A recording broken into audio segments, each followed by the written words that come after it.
The original animated Lion King movie is genius, not just because of the fun songs,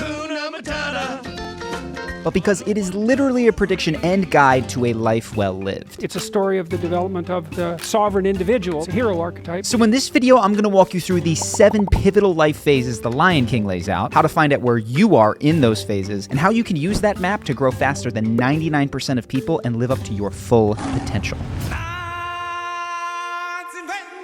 Simba is born to rule a kingdom. So are you. So is everyone on this planet. That kingdom isn't Pride Rock or any piece of land, nor is it whatever inheritance your parents leave you. Your kingdom is your inner kingdom. It's your feelings, your dreams, your body, your heart, and your soul. No consensus vote is required for you to feel and express these things because you are the king. I'm gonna be a mighty king, so enemies beware. And we act this out instinctively when we're small. We cry when we're sad, rage when we're upset, we dance when we hear music, and we embrace our dreams of being an astronaut despite the statistical improbability. We don't ask for permission or check if anyone rolls their eyes when we say these things because we're born without shame. We accept every part of ourselves. But in this innocent period, we also have to learn to fit in to get our needs met. We learn that hitting our sister to get the toy that we want makes mom put us in timeout, and that throwing a tantrum might be tolerated when we're 2, but by the time we're in school, that same behavior will get us socially isolated. You don't belong here. And through this process of socialization, sometimes it's gentle and sometimes very harsh, we stack up experiences that tell us that if we don't control ourselves, there is a price to be paid. Eventually, our self-expression brings down consequences that overwhelm us. They can be as commonplace as mom or dad getting exasperated at a tantrum. That's it. Go to your room. Now. Or as severe as chronic neglect and abuse. These consequences aren't even really caused by us. They have much more to do with the people that are around us and what they're going through. And that's reflected in the case of Simba, as he wasn't the one who really caused his father's death. Long live the king. But in our naivete, we believe ourselves to be the cause of everything that we live through. We think, I made mom and dad break up. I made dad angry at me. I'm the reason that bad things happen.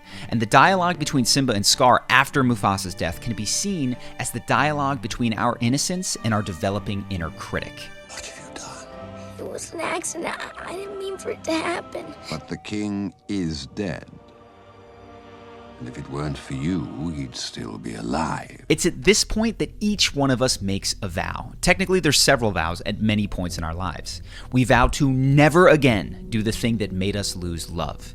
And since the loss of love came from innocently being ourselves, we vow to stop doing that. We start hiding ourselves because deep down we believe that I'm broken, I'm wrong, and I am bad.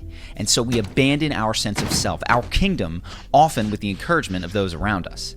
What am I gonna do? Run away, Simba. Run. Run away and never return.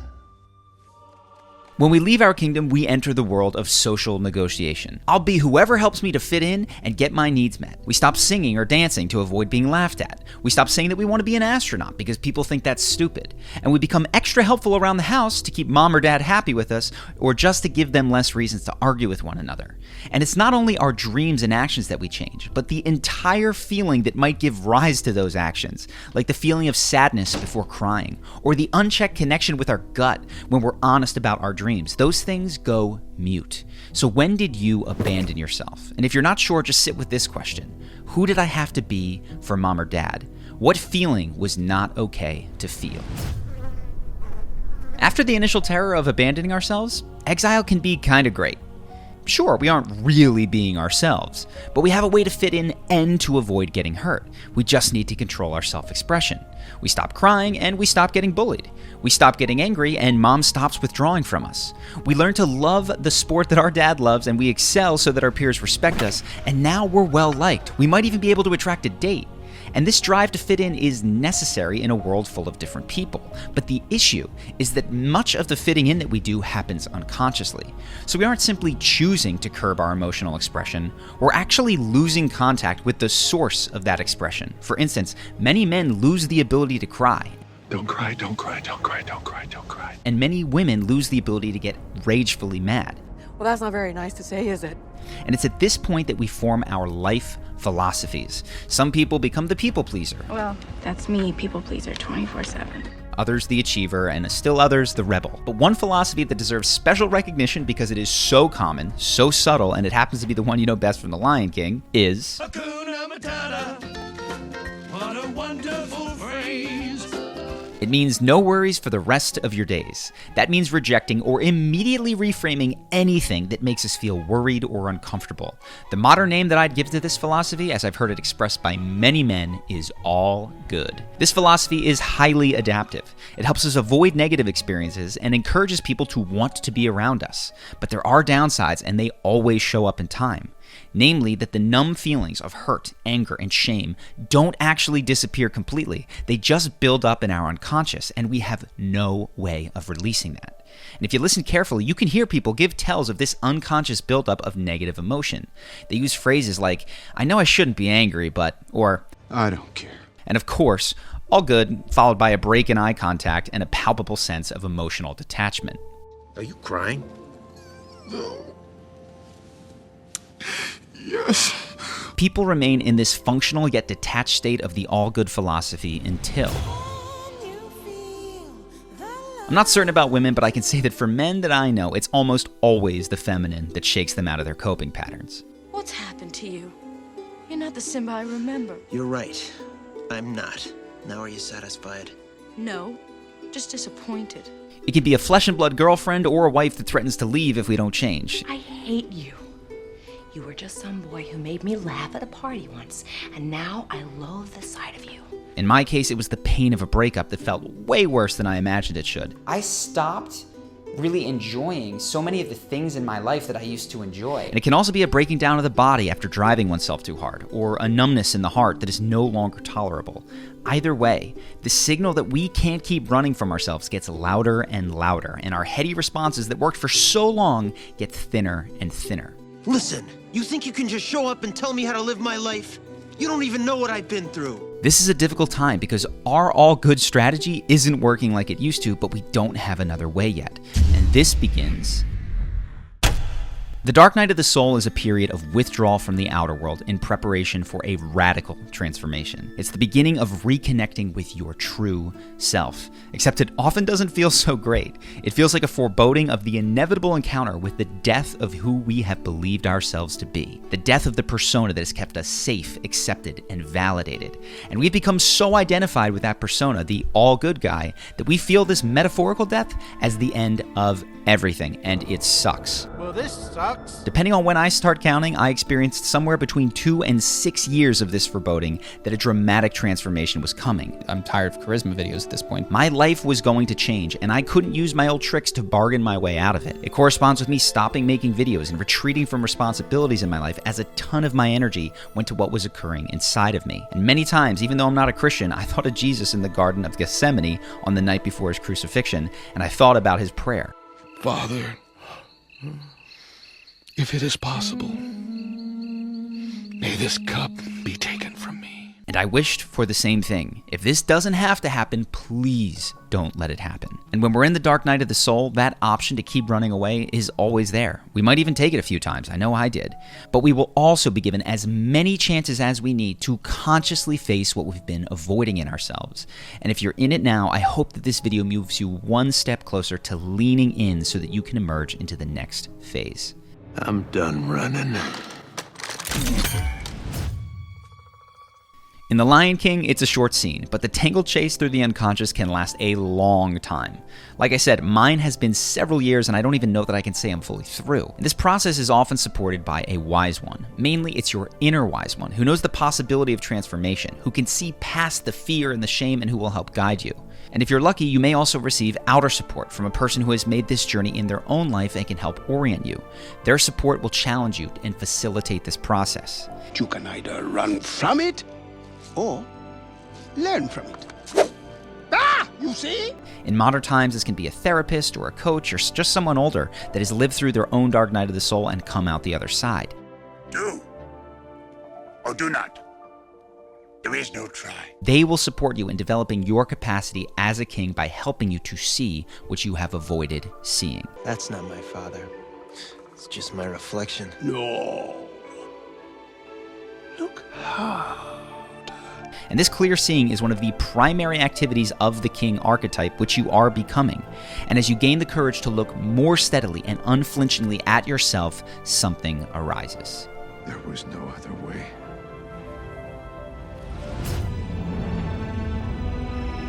Simba looks up and suddenly he's not in a marsh and there's no pond. He's standing in an open field. This is symbolically Simba encountering what has many names. Carl Jung called it the self. I prefer to call it your soul. Whatever word you like, it's your inner wisdom, and it speaks a very similar message to all of us. Simba, you have forgotten me. No. How could I? You have forgotten who you are, and so forgotten me. Look inside yourself, Simba.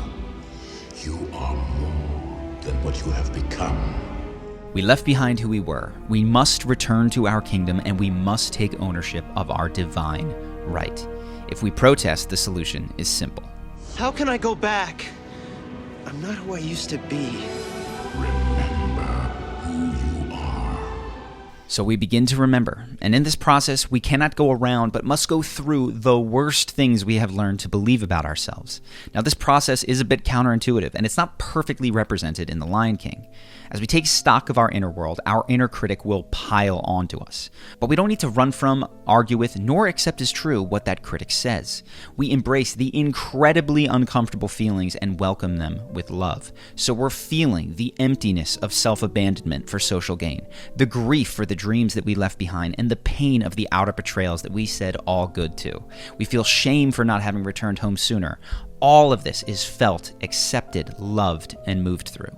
Tell them who is responsible for Mufasa's death. I am. And through this process, we learn an essential truth.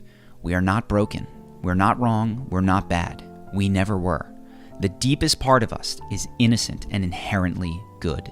It's not your fault. Deeply accepting your own innocence is really hard. It means letting yourself feel waves of anger and grief for the pain you didn't deserve but are nonetheless responsible for healing.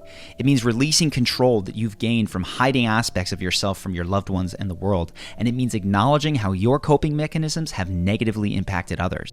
I'm sorry, Anakin. For all of it. But the payback for all of this suffering and pain is that you get to rest in the goodness of who you are at your core. It means that you can come home to your inner kingdom and begin to live a life with the authenticity of a child, but the wisdom of an adult.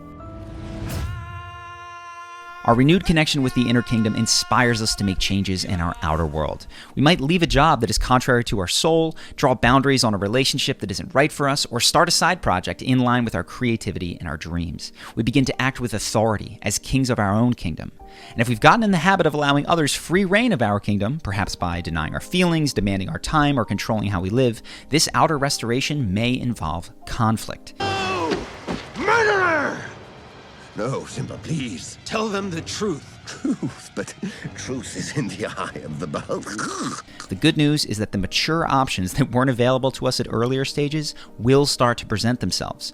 We can take a healthy responsibility in our relationships and reject the unhealthy responsibility of totally managing someone else's feelings.